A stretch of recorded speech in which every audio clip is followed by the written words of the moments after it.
देखियो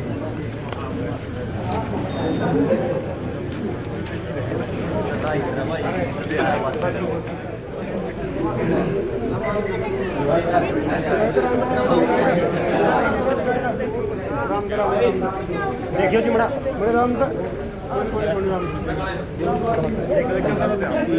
right to recall सिर्फ वहीं पे लागू हो सकता है जहाँ पे आबादी छोटी हो, जहाँ पे जो वोटर हैं उनकी संख्या सीमित।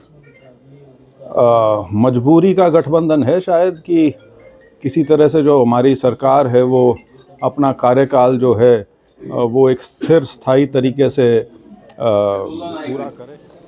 कांग्रेस की जो पूरे देश में स्थिति पिछले 2 लोकसभा चुनाव में बनी है, बिल्कुल उनके अस्तित्व का सवाल खड़ा हो गया है, क्योंकि एक पार्टी जो इतनी लंबे समय से रही हो और इतने लंबे समय तक उन्होंने देश पे राज किया हो, और वो जब ऐसी स्थिति में आ जाए कि एक बार लोकसभा में 44 सीट और एक बार 52 सीट, मतलब इतनी भी नहीं कि लोकसभा में उनको मुख्य लीडर ऑफ द ऑपोजिशन जो बोलते हैं उसका भी दर्जा मिल सके, तो अपनी तरफ से वो कोशिश कर रहे हैं कि किसी तरह से जो उनकी खोई ज़मीन है उसको वो हासिल कर सकें।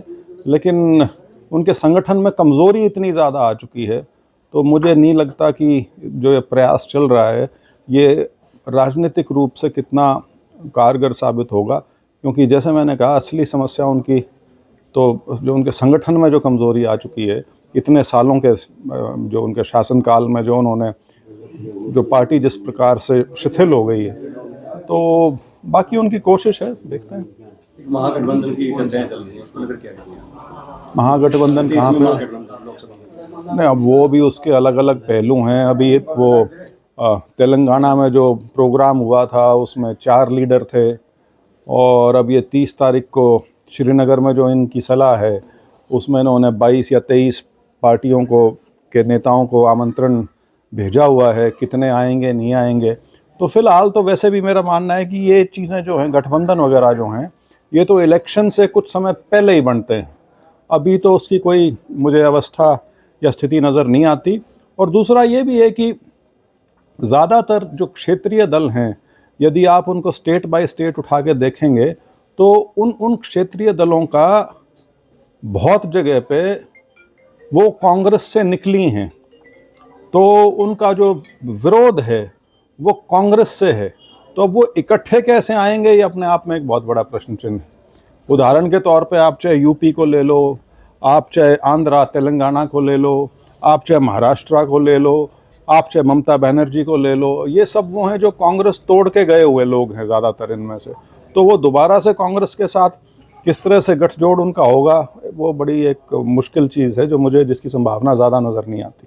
अभी सरपंच हड़ताल की है कि जो रिटायरमेंट है काफ़ी दिनों से।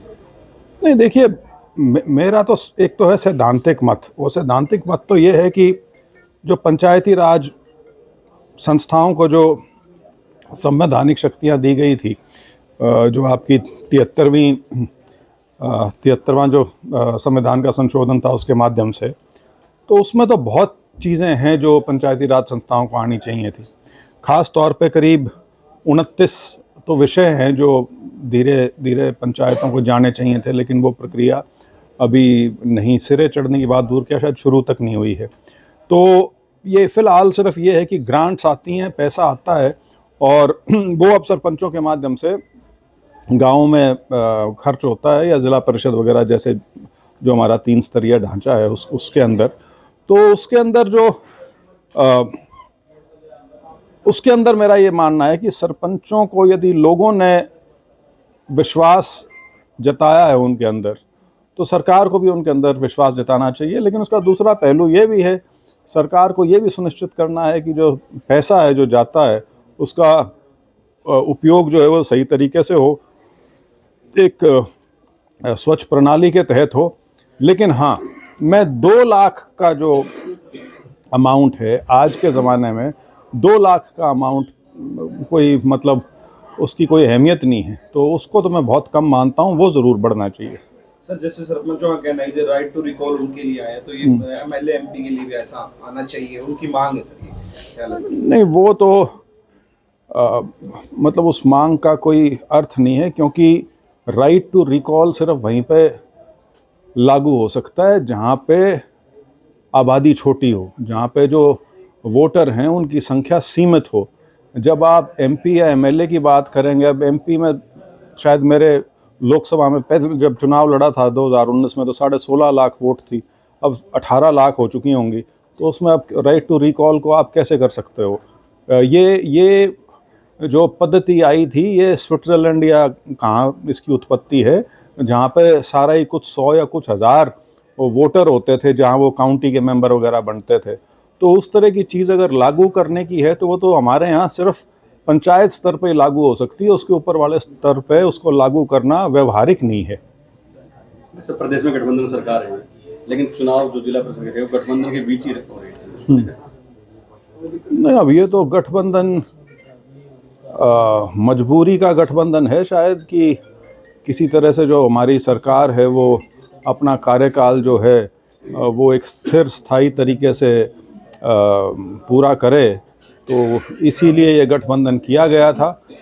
बाकी गठबंधन कितना कारगर है, ग्राउंड पे कितना कारगर है, वो तो इन चुनाव से भी दिखने ही लग रहा है कि करीब करीब हर जगह ज़िला परिषद के चुनाव में जो गठबंधन के जो दो मेन धड़े हैं, दो मेन पार्टी हैं बीजेपी और जजपा, उनके बीच में ही ज़्यादातर कवायद चल रही थी। तो ये कोई मैं क्या कहूँ, नेचुरल चीज़ तो है नहीं, लेकिन फ़िलहाल है तो है। Thank you.